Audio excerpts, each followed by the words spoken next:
Does spoken Portuguese still sound like a blur to you? Even if you've been working on your Portuguese for a while, it's very common to still struggle with listening comprehension. Maybe you've memorized a few phrases, but as soon as something comes back to you, you're lost. And that's where two-way conversations go to die. I know this can be super frustrating and leave you feeling disconnected from those around you and disappointed in yourself. So in today's video, I'm going to talk about the 4 reasons why you still can't understand spoken Portuguese and the changes you can make to your study habits to fix this problem once and for all. If you need this video today, give me a yes in the comments, give me a like, and let's get into it. So the first reason you're struggling to understand spoken Portuguese is because you are expecting to hear what you see written down. Now, have you noticed that the Portuguese have a tendency to drop off vowels, syllables, even whole words from sentences? So if you've learnt the phrase "Estou bem, obrigada," and that's the way you've seen it written down, that's what you're expecting to hear when you're out and about. But, spoiler alert, it's not going to sound like that. It's going to sound more like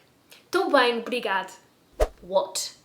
To explain this phenomenon, I made this whole video, how to understand fast Portuguese. Definitely go and check it out next for the full story, but here's the summary. Portuguese is what we call a stress-timed language, meaning we're not going to stress all of the syllables in the word. We're actually just going to make regular intervals of stress throughout a sentence. So that's why "Estou bem, obrigada" turns into "Estou bem, obrigada." Now, this is very different to something like Spanish or Italian if you're used to learning those languages, because listen to the same sentence in Spanish. Estoy bien, gracias. Can you see how I stressed all the syllables there? That's because Spanish is a syllable-timed language. Because we stress all of the syllables, they're easier to hear. We know what they're saying. Once you understand this about Portuguese and you realise you can't expect to hear what you have seen written down when you are studying, it's going to make it so much easier to start to tune your ear into what you really are hearing and what it means. It's going to be a big help.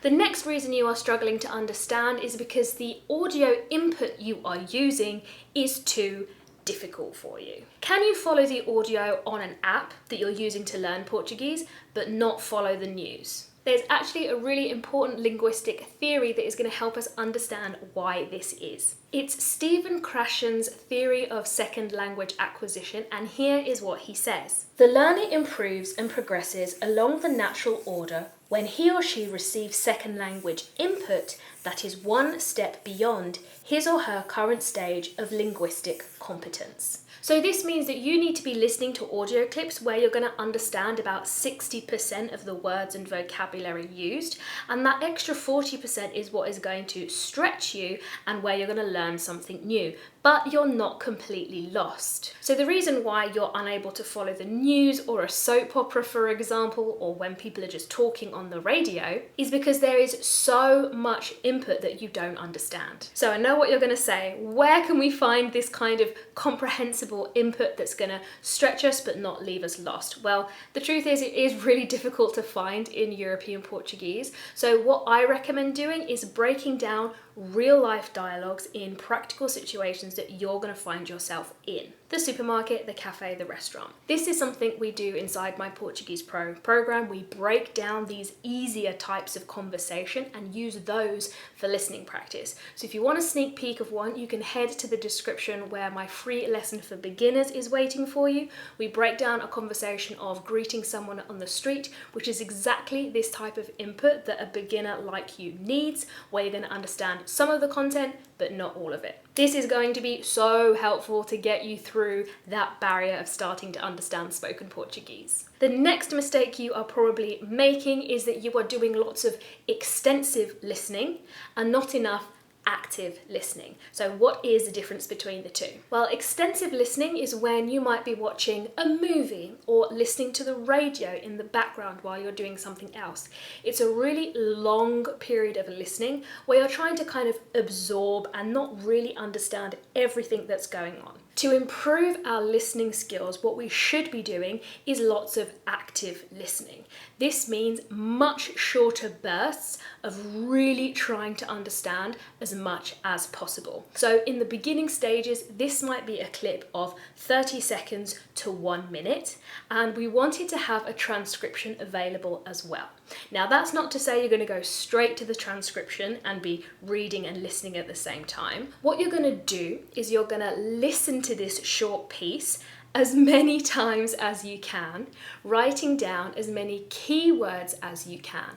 What are keywords? These are the words that jump out at you that you do know, that vocabulary that you have absorbed and you do recognize. Because usually if we make a list of all of these keywords that we hear, especially when we're listening to something over and over again, we can really start to get the gist of what's happening. And the more times we listen to it, the more we're going to pick up. Then we can go to the transcript and compare what we have been writing down versus what was actually said. If you can do this a good 20-25 times, you are going to pick up so much and you're really going to start honing those listening skills. I did do a video over here about 3 ways to practicing your listening skills, so go and check that out for some ways to actually get some practice in. The final reason why you are probably struggling to understand spoken Portuguese is because you haven't done enough practice of the most frequent words that are used in Portuguese. One of the common misconceptions about learning a language is that the more words you know, the more you're going to be able to speak. But actually, you don't need a huge vocabulary list. With just a few hundred of the most frequent words, you can understand 50 to 75% of what's going on in day-to-day life. So we need to focus on these words. It is the ultimate hack for getting started in Portuguese. I did this video on how to learn Portuguese from scratch that has been super popular and helped a lot of people get started, so definitely check that one out next as well. I have actually prepared 100 of the most frequent words in Portuguese as a flashcard set that you can download for free. I just keep giving today. So you can head to the description and download those and let me know how you get on. I know it is hard work, but I promise you, you can learn to understand spoken Portuguese and I would love to help you out. So stick around on this channel. We have hundreds of hours of content to help you out. So please subscribe and I hope to see you next week when I'll be back with more tips and tutorials for practical Portuguese. Ciao for now.